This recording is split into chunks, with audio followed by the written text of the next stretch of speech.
Welcome to this NHRA edition of The Breakdown, presented to you by Straight Shooting Sports Talk. It was a great 2 days of qualifying. If you weren't there, you missed it. Pretty interesting stuff out there. Great weather for the Gatornationals.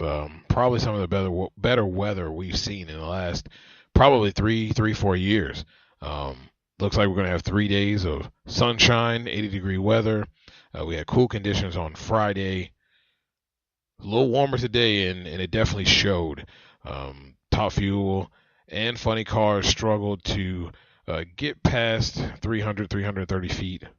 It was just a tricky racetrack.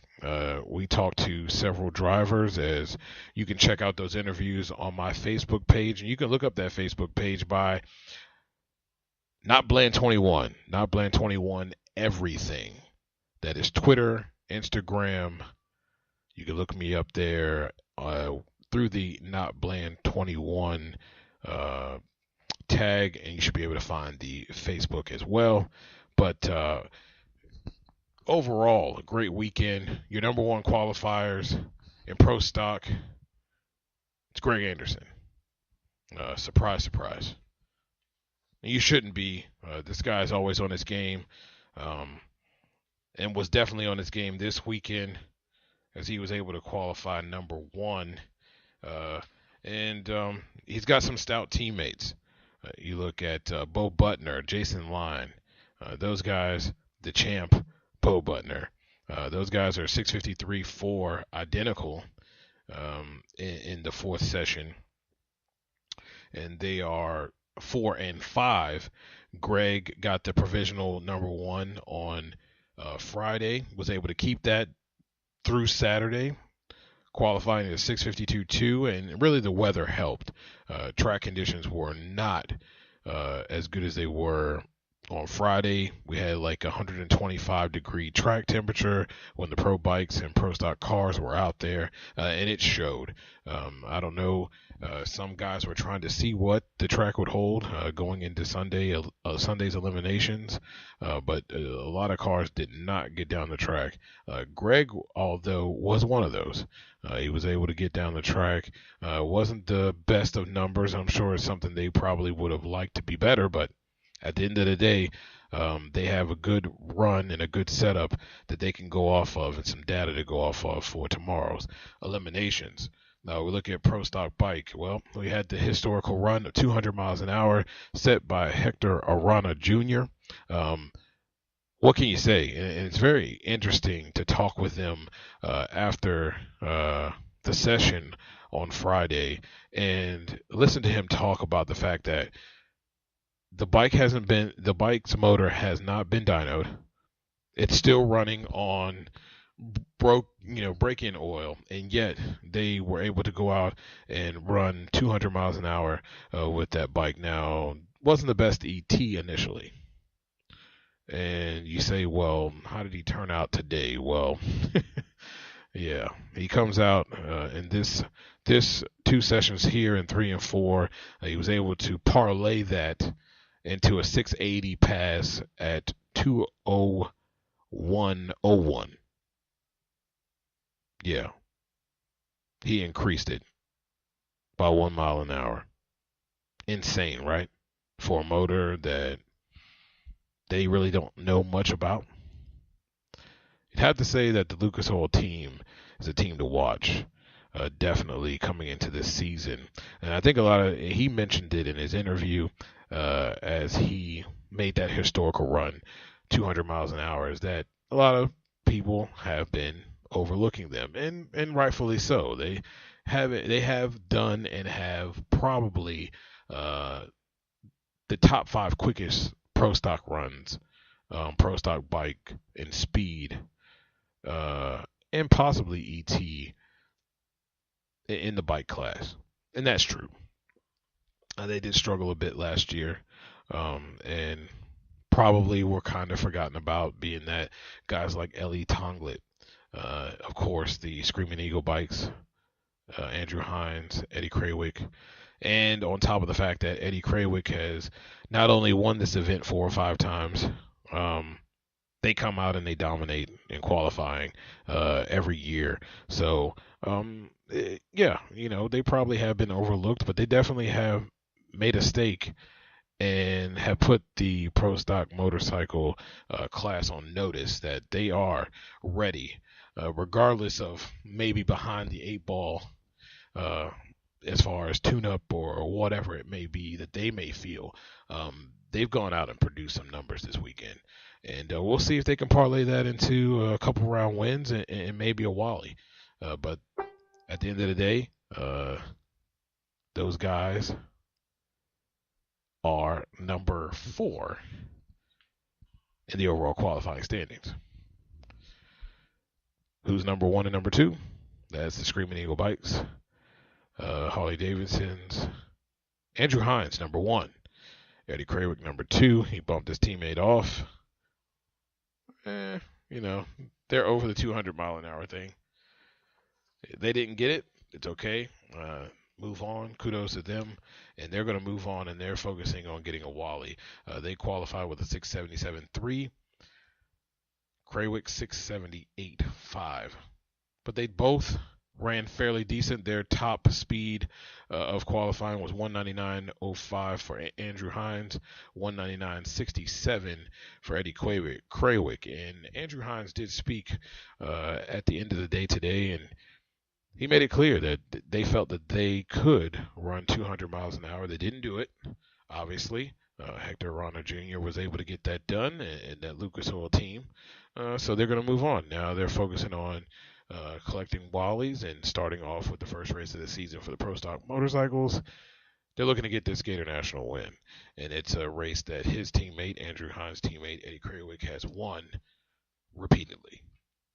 So we'll see what he will do on Sunday and how that will pan out as we get into eliminations tomorrow. Your number 1 qualifier in Top Fuel, it's Clay Millican. We talked about it. This guy's been really consistent through the first 3 races of the season. They started coming on towards the end of last season. The car has been very consistent, and they have the ability to strike and strike strong. That 370 run is no joke, and they can do it with ease. Now we will see if they can finesse it a little bit, and that's going to be depending on a hot track. If the track temperatures are consistent with what they were in Q4, 120 degrees, we're going to see if they can finesse it down. They weren't and have not been successful when those track temperatures have been high. And as he spoke about when we talked with him, Grubby wants to change that. Grubby says they're a one-hit wonder, and he wants to change that and have an opportunity to go rounds, get to those semifinals. And yes, they have been to a semifinal round this year, but they want to make that consistent, because those consistent things early in the season, those consistent semifinal rounds early in the season, is what makes you have the ability to make the countdown.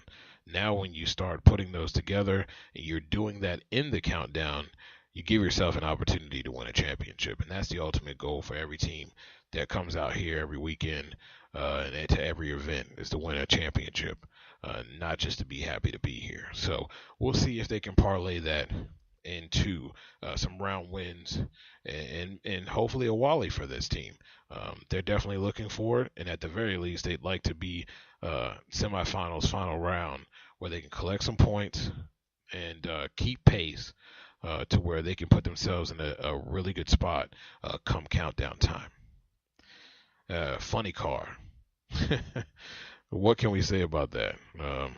We did speak with John Force today and asked him about the 3 weeks of explosions, and it's just one of those things, man.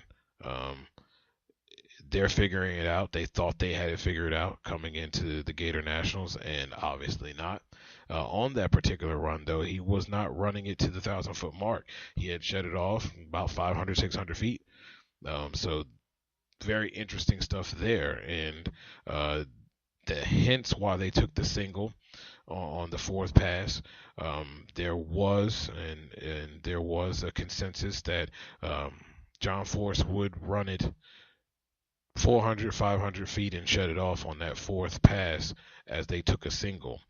He did tell us that, and it would have changed if Johnny Lindbergh was able to make and bump him out.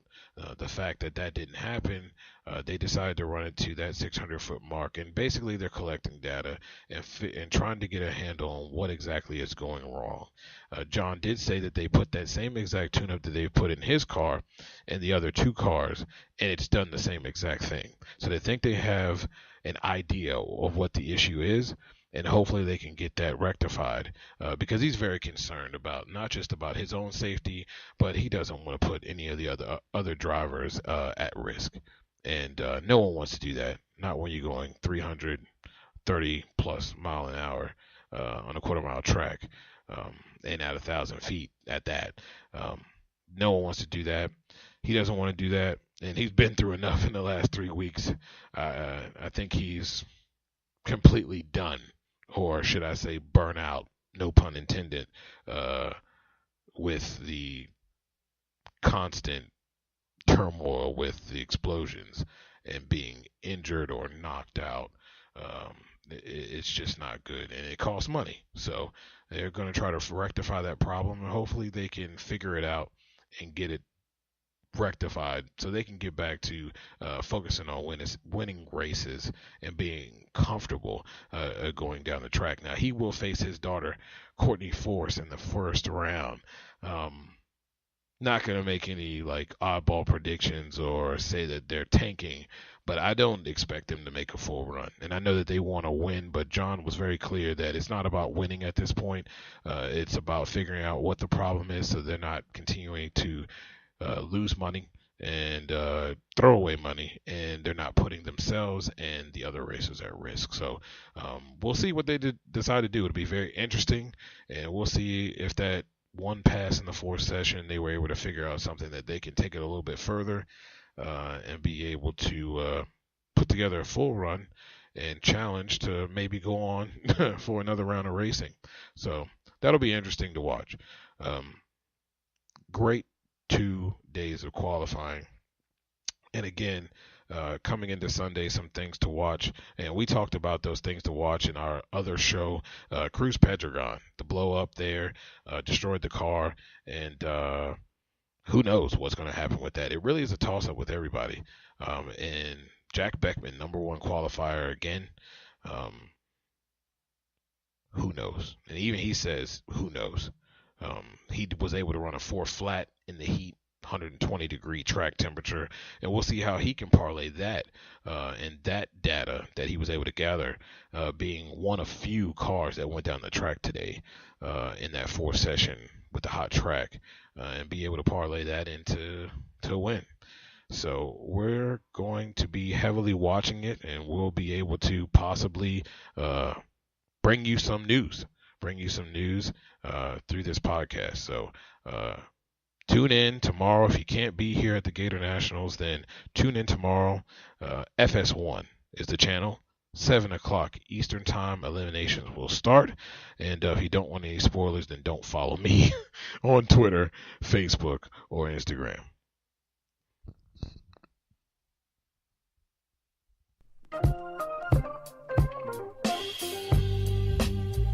Well, that's it, ladies and gentlemen. That's our qualifying breakdown. And we'll be there for eliminations. So we're bringing you all the action from that. Again, thank you for listening. If you want to follow me, I'm on Twitter at NotBlame21. Everything NotBlame21. We thank you for listening. You can be listening to anything else. Just listening to us. This has been The Breakdown, presented to you by Straight Shooting Sports Talk.